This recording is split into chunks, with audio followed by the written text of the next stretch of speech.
OK, c'est pas si pire comme ça. Voilà Dieu. C'est bon? Bonsoir, bonsoir tout le monde. Bienvenue pour ce message. Je crois, oui, c'est important pour chacun d'entre nous. Comme je le disais dans le direct cet après-midi, ce matin, lorsque j'ai annoncé, lorsque j'ai fait l'annonce, comment la disposition de notre cœur, et on devrait vérifier réellement quelle est notre position, quelle est la disposition de notre cœur dans ces temps de la fin, dans ces temps qui avancent très vite, portant sur la fin des temps, et plusieurs prêchent sur la fin des temps, et on voit toutes sortes de signes s'accomplir, et on doit regarder la disposition de notre cœur. Voici ce message, cette parole, j'ai reçu ça un matin à mon réveil, quand je me suis réveillé, et cela est mis dans mon esprit, Dieu a déposé ce message dans mon cœur, et merci Seigneur pour ce message que je prends personnellement, et que je l'apporte à l'Église. L'Église a besoin d'être exhortée, a besoin d'être édifiée, a besoin d'être conduit par le Saint-Esprit dans ces temps très difficiles, des temps qui viennent, qui vont bouleverser le monde entier, et on le voit présentement, et ce n'est que le commencement. Et prions pour Israël également, prions pour les frères et sœurs qui sont là en Israël et dans d'autres pays alentours. Il y a des enfants de Dieu un peu partout sur la planète. Prions pour que la grâce de Dieu les couvre et qu'il y ait une double grâce qui les couvre par rapport à ce danger, par rapport à cette guerre, par rapport à toutes sortes de choses qui arrivent présentement. Alors, merci d'être là sur les réseaux sociaux, merci d'être là sur ma page Facebook. Je prie, Seigneur, que l'Esprit puisse venir nous convaincre ce soir dans notre cœur, dans notre esprit, notre âme, qu'on puisse saisir ce que Dieu veut vraiment pour chacun d'entre nous. Et non seulement les brebis, mais les responsables d'assemblée également. Ils ont besoin de prière, ils ont besoin de soutien. Je sais que l'ouvrage est coriace au milieu de certains ministères. Oui, c'est difficile quelquefois, mais par la grâce de Dieu, il passe au travers. Et beaucoup enseignent la parole de Dieu et n'ont pas été appelés à enseigner la parole de Dieu. Et ils sont là au milieu de cette génération et apportent toutes sortes de choses. Il faut faire attention, frères et sœurs. Merci Seigneur pour ta parole qui va être prêchée ce soir, qui va être apportée pour le bien-être de chacun d'entre nous. Que ton Saint-Esprit puisse nous convaincre, Seigneur, de péché, de justice et de jugement. Alléluia. Merci pour la croix, merci Jésus pour ton sang qui a été versé pour chacun d'entre nous. Et on ne peut pas oublier ce que ta parole nous dit. Comme cela, travaillons à notre salut. Cela n'est pas terminé. La course se poursuit jusqu'à la fin. Jusqu'à ce que la dernière trompette sonne et que l'Église soit enlevée du milieu de cette humanité. Alléluia. Amen dans le nom puissant de Jésus. Père, nous te prions. Comment est la disposition de notre cœur face à la parole de Dieu? Face à l'amour, face à la foi, face à la repentance? Comment est notre disposition face à la sanctification? Comment est notre position face au pardon? Comment on voit actuellement l'Église et comment on peut voir notre situation présentement face à l'Évangile, ce que l'Évangile nous enseigne, ce que l'Évangile nous donne pour l'avancement du royaume de Dieu. Est-ce que nous réalisons qui nous sommes? Est-ce que nous regardons notre marche? Est-ce que nous sommes conscients de ce qui se passe présentement? Est-ce que notre cœur est bien disposé? Jésus a dit dans dans Matthieu 26, 41, il dit à ses disciples, « Veillez et priez, afin que vous ne tombiez pas dans la tentation. L'esprit est bien disposé, mais la chair est faible. » Beaucoup de séduction en ce moment, beaucoup de tentations, oui, au milieu de bien des chrétiens qui ne sont pas trop vigilants. Et je vais faire une parenthèse en parlant de David. David, dans les psaumes, dans le psaume 51, 12 à 14, il dit au Seigneur, il invoque le Seigneur.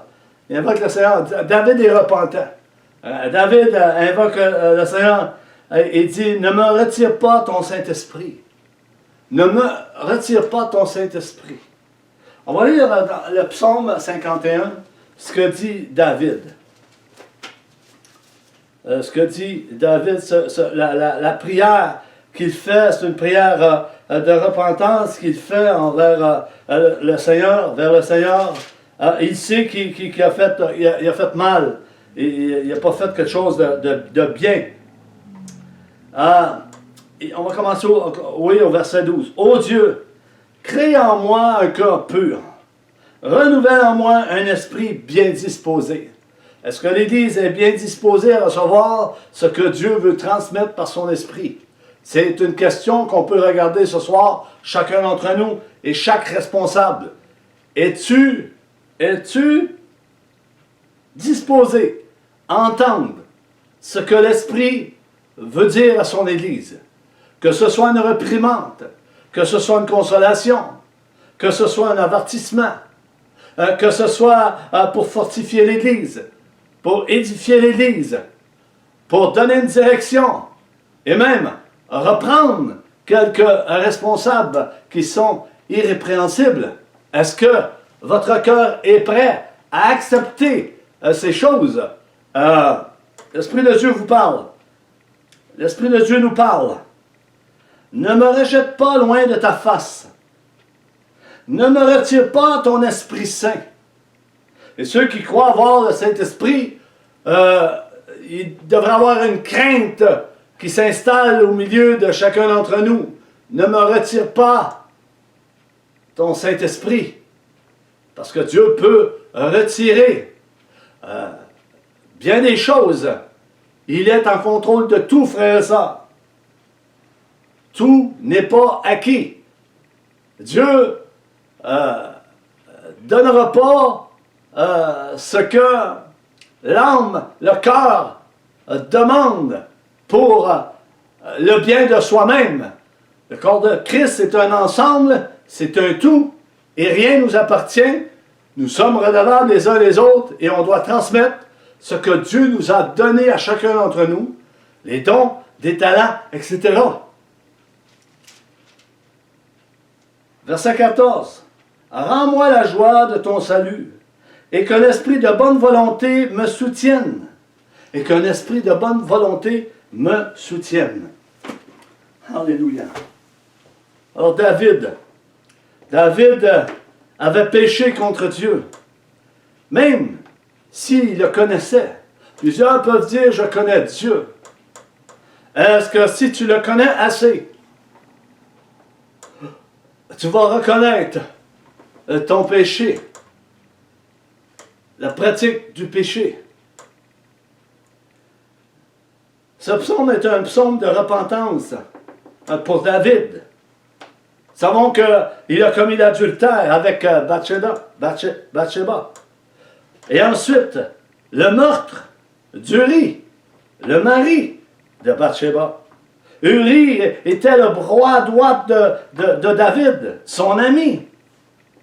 Il a trahi. Il a trahi son ami, il a trahi Uri. Que dit la parole de Dieu dans les derniers temps? Plusieurs vont se trahir, c'est écrit dans Matthieu 24. Pour se satisfaire eux. Pas pour le bien-être de son prochain, mais pour soi.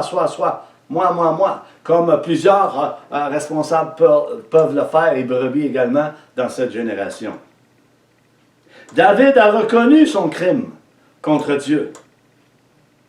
Dans toute son horreur, il n'a pas rejeté la responsabilité qui était sur lui-même et sur personne d'autre. David supplia Dieu pour obtenir son pardon. Quelle est la disposition de l'Église face à son cœur? Quelle est notre disposition de cœur face au Seigneur, frères et sœurs? David a reconnu ses manquements, a reconnu son péché. Je te parle ce soir, toi, frère, sœur qui est là. Est-ce que tu reconnais ton péché? Parce que la parole dit que celui qui est sans péché fait Dieu menteur. Tous sont péchés, sont privés de la gloire de Dieu dans Romains 3,23. La parole est claire sur tout ce qui est écrit, tout ce qui est dit, et cela a été inspiré par l'Esprit de Dieu, par l'Esprit de Christ. Nous devons être conscients de, quelquefois, oui, on pêche, on pratique un certain péché. Et si on le reconnaît, dans le livre de Pierre, il est écrit, si tu reconnais ton péché, Dieu est fidèle et juste pour te pardonner. Si tu confesses ton péché, David a confessé son péché devant Dieu. Quelle est la disposition de ton cœur face à la parole de Dieu ce soir? Quelle est la disposition de mon cœur face à ce que la parole de Dieu nous enseigne et nous dit, frères et sœurs? Voici ce que j'ai reçu un matin, à mon réveil, dans mon esprit. Voici les temps sont avancés, les temps sont accélérés, et plusieurs exposera pas ce que la parole de Dieu affirme pour notre instruction. Comme nous le voyons dans le livre de 2 Timothée, chapitre 4, 1 à 4. Plusieurs connaissent ce passage. Les responsables connaissent ce passage. Il y en a peu qui prêchent sur ce passage. Mais on doit prêcher sur ce passage pour qu'enfin qu'on soit averti, qu'on soit affermi dans la foi et conduit par le Saint-Esprit. Et non conduit par toutes sortes d'enseignements qui viennent des hommes et qui ne viennent pas de la parole de Dieu. C'est très important, frères et sœurs, de savoir ces choses. Ça nous dit quoi, ce passage? Bien, ça nous dit ceci. Paul s'adresse à Timothée. Et en passant, Timothée était un homme timide, était un homme... il n'avait pas trop confiance. C'est pourquoi que Paul lui a imposé les mains. Il a reçu un don par l'imposition des mains par l'apôtre Paul. Et quel don a reçu à Timothée? Quel don? Verset 1. Paul dit, « Je t'en conjure devant Dieu et devant Jésus-Christ, qui doit juger les vivants et les morts, et au nom de son apparition et de son royaume. Prêche la parole, insiste en toute occasion, favorable ou non, reprend, censure, exhorte avec toute douceur, et en instruisant. Car il viendra un temps où les hommes, combien? Où les hommes ne supporteront pas la sainte doctrine, mais ayant la démangeaison d'entendre des choses agréables. Ils se donneront une foule de docteurs selon leurs propres désirs. Est-ce qu'on comprend cela, frères et sœurs, aujourd'hui? Plusieurs peuvent le comprendre, mais en grande majorité, plusieurs ne le comprennent pas. Plusieurs ne comprennent pas. Ils entendent ce verset, ils entendent ce message. Mais ils ne veulent pas le mettre en pratique. Ils se donneront une foule de docteurs selon leurs propres désirs. Ils vont se choisir des pasteurs qui leur disent ce qu'ils veulent entendre. Beaucoup vont choisir des pasteurs pour entendre ce qu'eux veulent entendre. Pour eux. Et ils veulent être considérés, ils veulent être flattés par les hommes, ils veulent être reconnus par les hommes, ils veulent plaire aux prédicateurs et non à Dieu dans cette direction. C'est malheureux de voir ça, mais c'est là. Non, riez pas, c'est vrai. Ne doutez pas non plus parce que c'est une réalité dans cette génération. Il y a une partie de l'Église qui est incrédule à la voix de Dieu et à l'Esprit de Dieu. Et le Saint-Esprit veut nous reprendre. Le Saint-Esprit veut nous conduire dans ses voies, lui. Détourneront l'oreille de la vérité et se tourneront vers les fables, des histoires conçues d'avance. préparées d'avance. Préparées d'avance. Des histoires. Beaucoup comptent des histoires lorsqu'ils prêchent la parole de Dieu. Beaucoup font des blagues, des jokes au milieu de l'Église. Des responsables reconnus. Au lieu de nourrir l'enfant de Dieu, au lieu d'apporter ce que l'enfant de Dieu a besoin, l'enfant de Dieu aujourd'hui a besoin plus que jamais de recevoir ce que le Saint-Esprit veut donner pour que les âmes soient sauvées. À qui parle le Seigneur? À qui l'Esprit parle en citant ces passages? Mais il parle à l'Église, il parle à nous, à ceux qui connaissent, qui disent connaissent la parole de Dieu, ils connaissent Jésus. Il parle à nous. Plusieurs choses ont été mises de côté. Que Dieu a donné à son Église. Le Saint-Esprit veut exposer ce que la parole de Dieu affirme pour notre instruction et pour notre avancement, pour que l'on puisse atteindre le but, comme Paul l'affirme dans ses épîtres. Amen. Il y a un but qu'il faut atteindre, frères et sœurs. Il faut travailler à notre salut. Quelle est la disposition de nos cœurs? Est-ce qu'on a une bonne disposition de cœur à l'endroit de la parole de Dieu? Est-ce qu'on réfléchit vraiment? Est-ce qu'on entend vraiment ce que dit la parole de Dieu? Est-ce qu'on veut la mettre en pratique dans notre vie? Comment est notre cœur? Comment est notre cœur? Notre cœur, es-tu contrôlant? Notre cœur, veux-tu manipuler les gens? Notre cœur, es-tu orgueilleux? Notre cœur, manques-tu de persévérance? Manques-tu de foi? Comment est la disposition de notre cœur face à l'évangile du Seigneur Jésus-Christ?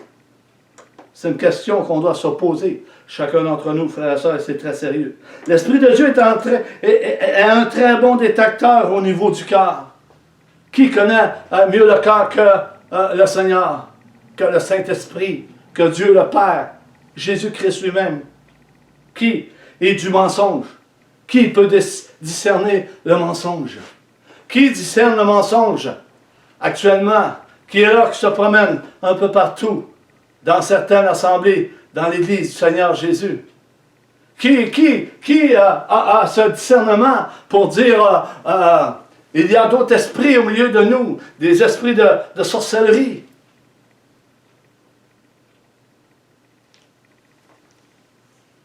Esprit de Jézabel. Et d'autres.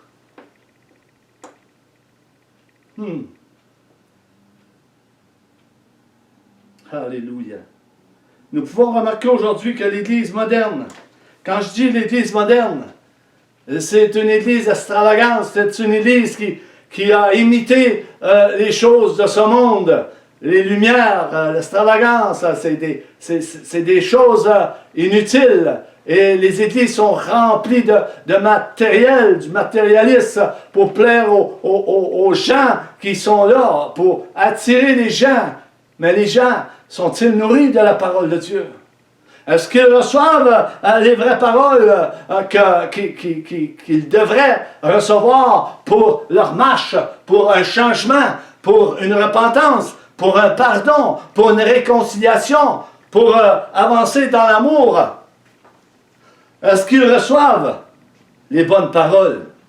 Est-ce que nos cœurs sont disposés à entendre la vérité?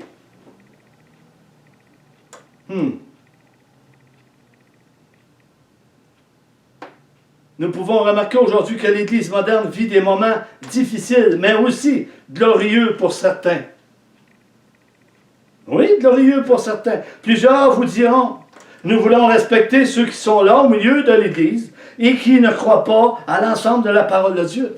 Il y en a qui sont là au milieu de l'Église et ils ne croient pas à l'ensemble de la parole de Dieu. Quel credo qu'ils ont, ils n'ont pas, ils ne croient pas à la parole de Dieu. Mais ils sont là, au milieu de l'Église. Il y a un mélange qui se fait au milieu de l'Église et les responsables ne veulent pas déranger cela. Ils font attention avant d'apporter des messages pour ne pas déranger trop ceux qui ne croient pas vraiment à la parole de Dieu, à ce que Dieu a déversé au milieu de son Église pour l'avancement de son royaume. Plusieurs ne croient plus à cela. L'abandon de la foi est là. Ils vont croire à des messages psychologiques, de la philosophie, du New Age et des choses extravagantes. Ils cherchent des choses sensationnelles. Ça, c'est un peu la Pentecôte qui a un peu dérapé et ça dérape encore. Ils ont mal interprété, ils ont mal appliqué les ministères que Dieu a placés au milieu de son Église. Ils les ont mal appliqués.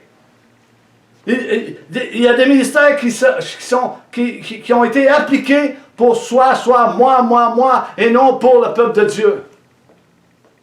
Non pas pour nourrir le peuple de Dieu, mais pour se nourrir sur la laine des brebis, comme les prophètes l'ont prophétisé dans l'Ancien Testament, comme Isaïe, Ézéchiel, Jérémie. Oui, sérieux. Ne riez pas de cela. C'est très sérieux. Beaucoup se moquent au milieu de l'Église. Beaucoup s'en rebellent à la parole de Dieu. Et ils passent outre et leurs oreilles sont fermées, on va le voir tantôt. Ce que Jésus dit. Alléluia. Glory.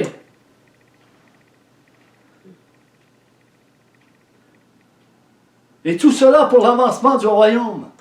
Comment tout cela pour l'avancement du royaume? Il y a des gens qui sont assis là, puis ils ne croient pas à l'ensemble de la parole de Dieu.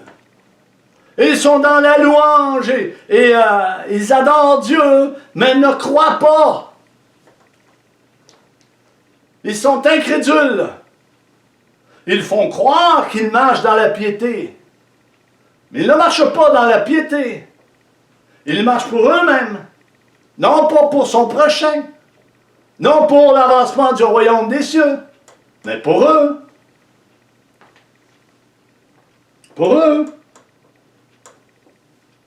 La crainte et le discernement a disparu dans plusieurs cas, frères et sœurs, dans le domaine de la parole de Dieu. Et nous voyons certains chrétiens qui sont là, qui écoutent de belles choses. Premièrement, qu'ils aiment entendre, comme qu'on a vu dans Timothée. Bien entendre, est-ce qu'il y a quelqu'un qui saisit ce soir ce qui est dit à travers ce message? Est-ce que quelqu'un saisit ce message ce soir?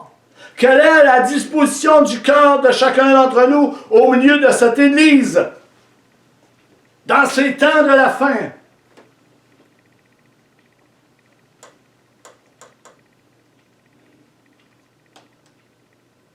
Alléluia. Plusieurs diront à ceux qui enseignent la parole de Dieu, ceux qui sont fervents pour apporter les messages que Dieu leur donne, des messages puissants, des messages qui vont changer, des messages de repentance, de sanctification, de pardon, de réconciliation, de restauration, des messages qui vont pénétrer le cœur, sans retenue, sans couper les versets, sans couper des paroles, mais de dire la vérité, pour que nos cœurs soient touchés et transformés à l'image du Seigneur Jésus-Christ. Transformés à l'image du Seigneur Jésus-Christ. C'est le but de Dieu. Faites attention sur quel sujet vous allez prêcher, vous allez apporter, pour pas trop les déranger ceux qui ne croient pas réellement à la parole de Dieu, mais qui sont là au milieu de nous. N'apportez pas tout l'enseignement de Jésus. Coupez quelques parties, pour qu'enfin qu'ils sachent que, on cite la parole de Dieu quand même. Ni des apôtres, ce que les apôtres ont enseigné. Ni de Jean dans le livre de la révélation de l'Apocalypse. Ni de Paul qui donne plusieurs avertissements dans les épîtres. Mais où sont ces messages au milieu de l'Église? Plusieurs vous diront, on ne veut pas entrer dans le négatif, on veut avoir du positif. On veut avoir des belles paroles pour nous, pour nous satisfaire. Nous ne voulons pas être dérangés par quelques paroles qui viendraient plusieurs vont dire, nous condamner ou nous juger. C'est la parole de Dieu qui nous juge, frères et sœurs. C'est la parole de Dieu qui nous juge. Le consolateur a été envoyé pour juger, convaincre de péché et de justice. On a oublié ça aujourd'hui. Est-ce qu'on a oublié ça aujourd'hui? Quelle est la disposition de ton cœur ce soir? Quelle est ma disposition de mon cœur ce soir? Je veux recevoir du Saint-Esprit. Je veux recevoir ce que Jésus veut me dire dans cette génération et au milieu de ma famille. Je veux le transmettre à ceux qui m'entourent sans rien retenir. Je veux le dire. Et je vais le dire pour le bien de chacun d'entre nous. Premièrement pour moi, parce que j'ai dit dans un message que le salut est personnel. Le salut est personnel. Alléluia. Comment est la disposition de notre cœur?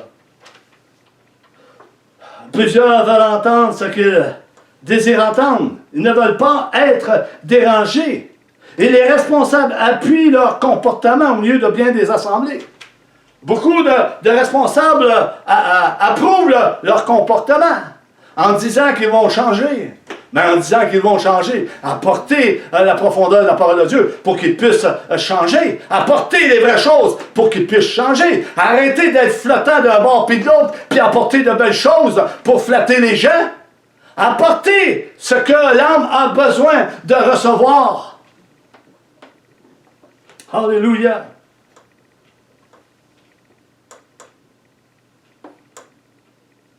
Comportement au lieu de bien des assemblées. Certains pasteurs gardent plus que la moitié de l'Église, aussi bien confortablement pour ne pas les perdre ou leur faire peur. Ils vont les garder confortablement assis. Il n'apportera pas tout ce que la parole nous enseigne. Il va apporter, oui, des brides, qu'il y a des vérités, oui. C'est bien de dire pour ne pas les perdre. C'est bien de dire cela, pour ne pas les perdre. Jésus ne veut pas perdre personne. Il est venu pour sauver. Dieu a tant aimé le monde qu'il a donné son Fils unique, afin que quiconque croise en lui ne périsse point, mais qu'il ait la vie éternelle. Ne périsse point dans un enseignement erroné et toutes sortes d'hérésies pour les éloigner de Dieu, les éloigner du royaume des cieux, pour les éloigner du Saint-Esprit et de retenir, de retenir le Saint-Esprit, de contrôler, de résister. Mais si la vérité n'est pas apportée, frères et sœurs, comment, comme le dit la parole de Dieu, et que c'est le mensonge qui domine. Mais ils sont perdus. Si c'est le mensonge qui domine, ils sont perdus, les gens. Car le Père Céleste ne demeure pas dans le mensonge, il demeure dans la vérité. Il est le chemin, la vérité et la vie. Jésus, ni dans la confusion. On ne peut rester dans la confusion. Plusieurs demeurent dans la confusion dans ces temps de la fin. Et laissez-moi vous dire, plus qu'on va avancer, plus les gens vont devenir dans la confusion et vont être dans l'angoisse, dans la peur. Je prie pour cela. Je prie pour mes frères et mes sœurs. Je prie pour l'Église. Qu'ils puissent recevoir les vraies choses de l'Esprit. Paul dit, quiconque croit en lui ne sera pas dans la confusion. Romains 10, 11. Jésus dit, si quelqu'un m'aime, il gardera ma parole. Jean 14, 23. Quelle est notre disposition de cœur? Est-ce qu'on aime assez Jésus? Est-ce qu'on aime assez Jésus, le Père, le Saint-Esprit, pour garder sa parole jusqu'à la fin? Ou de faire des compromis? Ou des compromis comme le mensonge? Ou falsifier la parole de Dieu? Cela se fait au milieu de bien des assemblées. Ça peut se faire ici au Québec, mais ça se fait aussi aux États-Unis ou en France. Ça se fait. Ça se faisait dans l'Ancien Testament. Falsifié. Et ils vont accepter leur décision.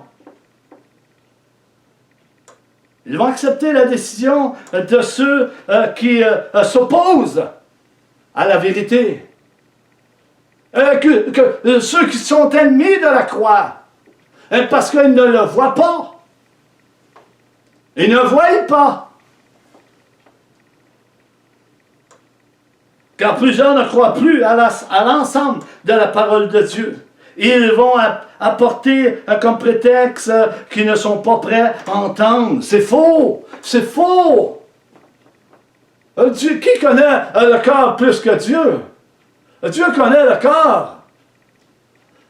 Rappelez-vous des paraboles que Jésus a dit. Il était permis aux apôtres d'entendre ce que Jésus leur disait, mais cela n'était pas permis à d'autres de l'entendre, parce que le cœur était endurci. Ils ne pouvaient pas l'entendre, parce que le cœur était fermé, leurs yeux étaient fermés, leurs oreilles étaient bouchées. Ils ne pouvaient pas entendre. Jésus avait choisi ceux qui voulaient entendre, ceux qui avaient le désir de s'approcher de lui et de le saisir.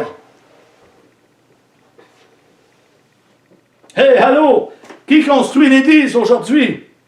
Qui est la tête de l'Église? Le responsable? Ou bien c'est Christ? Le Seigneur des Seigneurs, le Roi des Rois, le Tout-Puissant, l'Alpha et l'Oméga, le commencement et la fin. Qui est la tête de l'Église? Le responsable ou Christ? Qui est la pierre qui bâtit l'Église? Qui est la pierre angulaire qui construit l'Église? Avec une sagesse qui est en dehors de la compréhension humaine. Et ces pensées ne sont pas nos pensées. Ces pensées sont au-delà de nos pensées. Et sa sagesse est au-delà de la sagesse humaine. Il dit dans sa parole qu'il va confondre ceux qui se disent sages. Beaucoup se disent sages dans cette génération. Beaucoup de responsables se disent sages et intègres et pas touchables. Laissez-moi vous dire que Dieu est Dieu. L'Esprit de Dieu nous appelle à nous repentir, l'Église, avant la fin.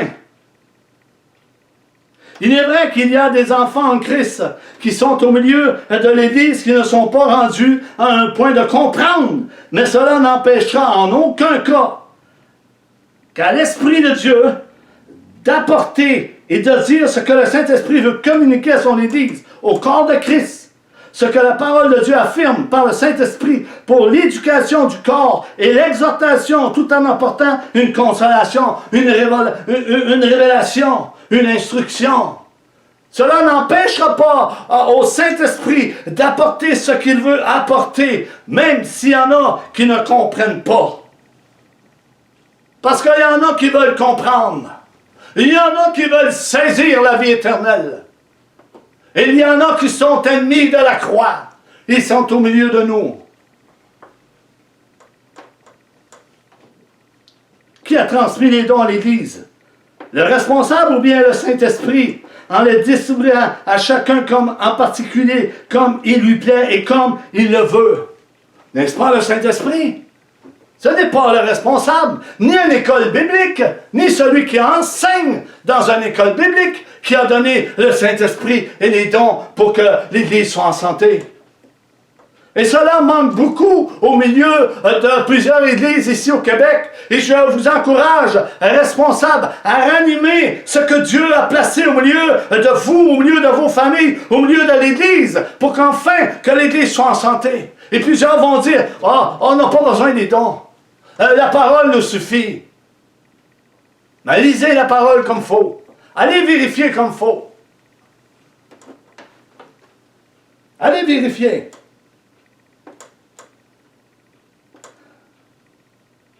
Qui a envoyé le Consolateur? Qui a envoyé le Consolateur? Le Saint-Esprit. Le Père Jésus a envoyé le Consolateur. Alléluia. N'oublions pas, frères et sœurs, que l'amour fait partie de ces dons. De l'amour de Dieu. Je ne parle pas de l'amour du monde. Qu'un amour passager. Et après, c'est la guerre. L'amour de Dieu, il n'y a pas de guerre après. Il y a un pardon. Puis il y a une vie paisible à travers l'amour de Dieu. Il y a la réconciliation, il y a une repentance, il y a une reconnaissance envers Dieu. Il faut y croire. Il a donné également des dons aux hommes que l'on retrouve dans la parole de Dieu. Jésus lui-même a donné et les a distribués au milieu de l'Église pour le perfectionnement des saints, comme nous pouvons le voir dans l'Épître aux Éphésiens 4, 11 à 16. Mais il faut regarder comment ces ministères ont été employés depuis des années au milieu de l'Église et même au milieu aujourd'hui au milieu de l'Église. Comment ces ministères sont employés? Est-ce que ces ministères sont employés pour faire grandir le corps de Christ, pour que le corps de Christ vienne en unité, dans l'amour, en harmonie avec la parole de Dieu? Est-ce que ces ministères ont été placés là pour cela? Oui, ces ministères ont été placés pour un bon fonctionnement. On va le lire dans Éphésiens 4. Est-ce que, plusieurs pourront dire, ces ministères n'existent plus aujourd'hui. Plusieurs vont prôner cela. Mais comment ils sont utilisés? Je vais commencer au verset 7 d'Éphésiens chapitre 4. Mais à chacun de nous, la grâce a été donnée selon la mesure du don de Christ. Et c'est pourquoi il est dit, étant monté en haut, il a amené des captifs, il a fait des dons aux hommes. Or, que signifie, il est monté, sinon qu'il est aussi descendu dans les régions inférieures de la terre. Celui qui est descendu, c'est le même qui est monté au-dessus de tous les cieux, afin de remplir toutes choses. Afin de remplir toutes choses. Verset 11. On est rendu là. Et il a donné. Écoutez bien. C'est Jésus qui parle. Il a donné. Jésus a donné avant de partir. Il a donné les uns comme apôtres, les autres comme prophètes, les autres comme évangélistes, les autres comme pasteurs et docteurs. Pourquoi y a-t-il institué ces fonctions? Il y a une raison fondamentale qui est dit là. Jésus a bâti son Église. Sur la pierre angulaire. C'est lui qui donne les instructions, qui a donné les instructions. Pour le perfectionnement des saints. Qui sont les saints? C'est nous, frères et sœurs. En vue de l'œuvre du ministère et de l'édification du corps de Christ. En vue de l'œuvre du ministère et de l'édification du corps de Christ. Et de bâtir le corps de Christ par ces ministères que Dieu a placés au milieu de son Église. Jusqu'à ce que nous soyons tous parvenus. Que tous soient parvenus à l'unité de la foi et de la connaissance du Fils de Dieu, à l'état d'homme, fait à la mesure de la stature parfaite de Christ.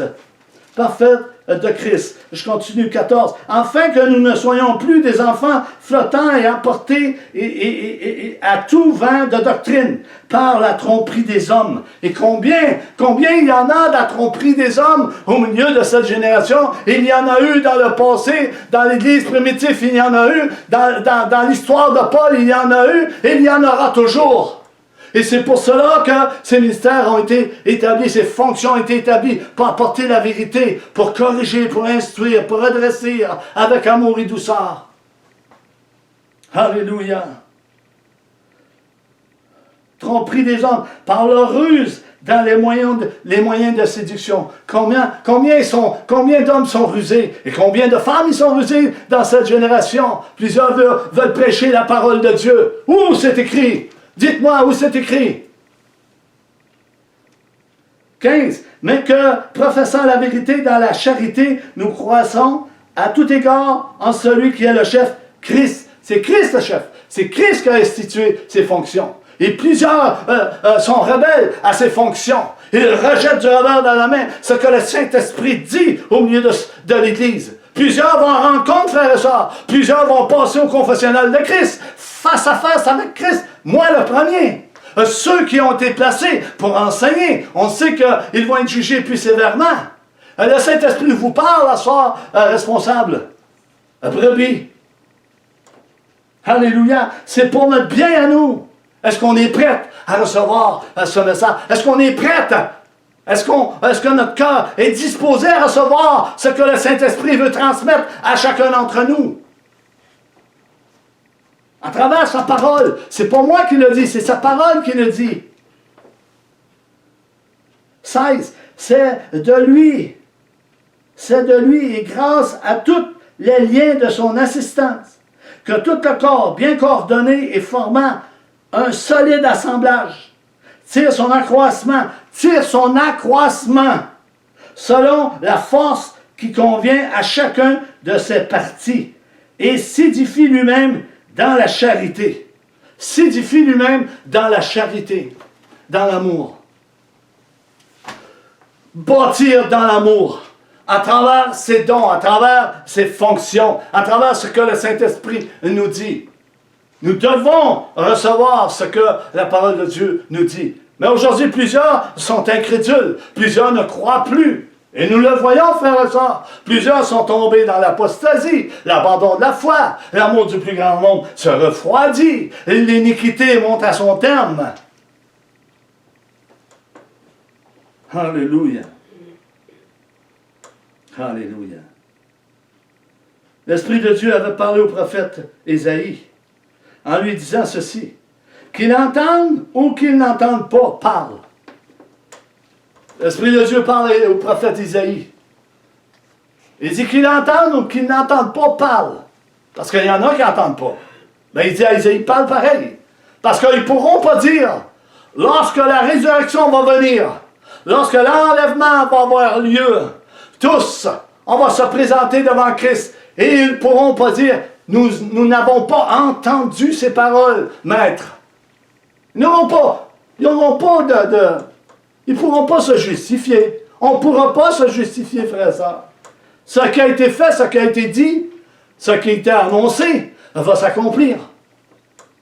D'ailleurs, plusieurs prophéties qui s'accomplissent en ce moment. Alléluia. Il n'a pas dit au prophète Ésaïe, bien là, attends, car plusieurs ne sont pas prêts à entendre ce que je veux leur annoncer. Dieu n'a pas dit au prophète, mais attends, là, il y en a qui ne sont pas prêts à entendre. Jésus, lorsqu'il était à sa montagne, puis il expliquait le royaume avec les 4 terrains en parabole et tout ça, Dieu n'a pas dit, mais attends, là, parce qu'il y en a qui ne comprendront pas. Il y en a qui ne comprendront pas. Et Dieu savait qu'il y en a qui ne comprendraient pas. Mais il dit, parle. Parle pareil. Parle. Ils vont entendre. Ils vont entendre. Et plusieurs n'entendront pas.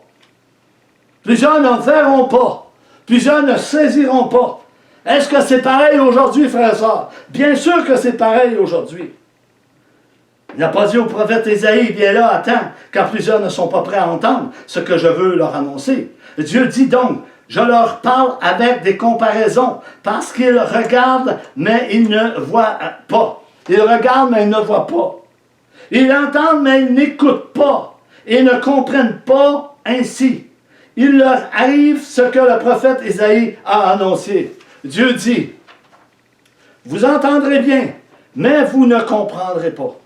Vous regardez bien, mais vous ne verrez pas. Écoutons bien ceci, frères et sœurs, la suite. Dans Matthieu 15.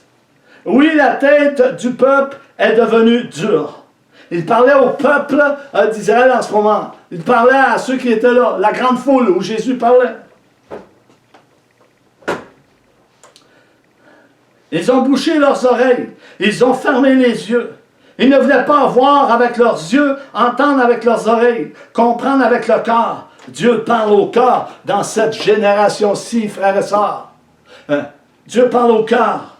Ils ne voulaient pas changer leur vie. Plusieurs ne veulent pas changer leur vie. Ils ont la même vie qu'ils avaient auparavant. Ils se disent naître de nouveau et régénérés dans les lieux célestes. Leur conscience ne leur rappelle même pas qui ils sont et d'où qu'ils viennent. Quand tu as l'Esprit de Dieu en toi, l'Esprit de Dieu va intervenir. Il va te dire où tu es rendu. Comment est la disposition de nos cœurs? Comment? Ils ne voulaient pas changer leur vie. Alors je n'ai pas pu les guérir, les sauver. C'est ça que ça veut dire. Et un reste entendra la voix de Dieu. Un reste va entendre la voix de Dieu. Matthieu 13, 15. Pour ceux qui veulent le lire. Et seront sauvés, guéris de leurs péchés. Mes amis, frères et sœurs, est-ce que les Juifs étaient préparés pour entendre ce qui devait se produire à Jérusalem? En commençant par les pharisiens, les sadduciens concernant la résurrection, les scribes, les chefs religieux, les chefs militaires. Est-ce qu'ils étaient prêts à entendre? Non, ils n'étaient pas prêts à entendre de la bouche de Jésus tous ces événements qui se sont produits dans leur temps. Et même aujourd'hui, plusieurs ne sont pas prêts à entendre tous les événements qui sont prêts à être dévoilés au milieu de cette humanité. Beaucoup de prophéties est dit. Beaucoup d'enseignements est apporté. Tous ceux-là n'étaient pas prêts à entendre cette voix prophétique qui criait dans le désert en disant « Repentez-vous ». Et par la suite, Jésus est arrivé et a affirmé ce qu'il recevait venant de son Père. Venant de son Père en disant « Repentez-vous car le royaume des cieux est proche ». Et l'Esprit nous dit aujourd'hui « Prépare-toi car la venue de Jésus est pour bientôt ». La venue de Jésus est pour bientôt. Il y aura de grandes persécutions au milieu de l'Église. Ne pensez pas qu'on va se sauver de ça. Non. Non. L'Église primitive a été affectée, a été séduite, a été persécutée par ces persécuteurs, ces contradicteurs de ce monde. Et cela se reproduira dans cette génération. Alléluia. Prenons courage, frères et sœurs. Dites-moi, frères et sœurs, est-ce que Jésus a divisé Jérusalem en deux parties pour que ceux qui veulent pas entendre le discours prophétique de Jean-Baptiste et le discours de Jésus lui-même? Bien sûr que non. Jérusalem n'a pas été divisé en deux. Ils ont tous entendu la parole de Dieu. Est-ce que Jésus avait une mission? Bien sûr que oui, Jésus avait une mission. Est-ce que les apôtres avaient une mission? Bien sûr, il y avait une mission. L'Esprit de Dieu parle aux responsables et aux enfants de Dieu dans cette génération. As-tu une mission devant ton Dieu à terminer et à poursuivre? À qui t'a été donné pour poursuivre la course conduite par le Saint-Esprit? Ça t'a été donné par le Saint-Esprit. Quelle course tu mènes aujourd'hui? Est-ce que ton cœur est bien disposé à poursuivre cette course avec hardiesse, avec zèle? Oh Seigneur Dieu Tout-Puissant, ranime au milieu de ton Église ce zèle, Seigneur. Ranime, Seigneur, cette repentance qui est nécessaire pour l'Église et pour les responsables. Ranime les dons, Seigneur, que ton esprit brûle en nous, Seigneur, que cela brûle en nous pour pouvoir fonctionner, pour pouvoir parler de toi, pour pouvoir t'acclamer, pour pouvoir t'adorer, t'exalter en tout lieu, sans retenue. Alléluia. Sans retenue, en toute liberté. Gloire à Dieu. En toute liberté. Alléluia. Ou bien cela est rendu une habitude religieuse pour toi.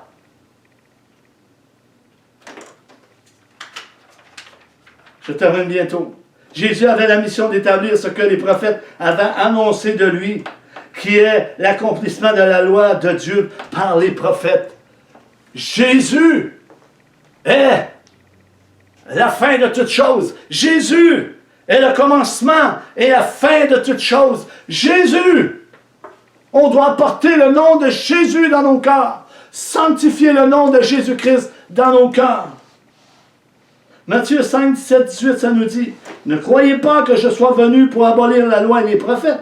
Je suis venu non pour abolir, mais pour accomplir ce qui a été dit de moi. » Jésus dit ce qui a été dit de moi. Les prophètes ont parlé de moi, ont parlé de la grâce, ont parlé de la réconciliation, ont parlé du propitiatoire, qui Jésus est la victime. Car je vous le dis en vérité, tant que le ciel et la terre ne passeront point, il ne disparaîtra pas de la loi un seul iota ou un seul trait de lettre, jusqu'à ce que tout soit arrivé. Mes amis, nous ne marchons plus sur la loi lévitique, sur le sacerdoce lévitique. Nous marchons sur le sacerdoce qui a été remplacé par Jésus, une victime propitiatoire. Nous pouvons remarquer, frères et sœurs, que dans les livres de l'Apocalypse, il est dit aux sept églises, à la fin de chaque lettre, je fais la conclusion, il est écrit une parole très importante. Nous qui croyons, est-ce que nous croyons, frères et sœurs, que nous puissions y porter une attention très particulière sur ce qui est dit là. Il y a un message qui est donné aux 7 églises. Et l'Esprit dit que celui qui a des oreilles entende ce que l'Esprit dit aux églises. Qui parle? Jésus parle à son Église.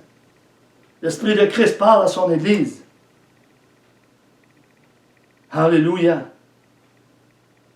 C'est une parole à considérer, une parole certaine, frères et sœurs. Cela veut donc dire qu'il y en a qui ferment leurs oreilles pour ne pas entendre ces paroles qui sont annoncées aux 7 églises. Ceux qui ne veulent pas entendre, bien, ils sèchent.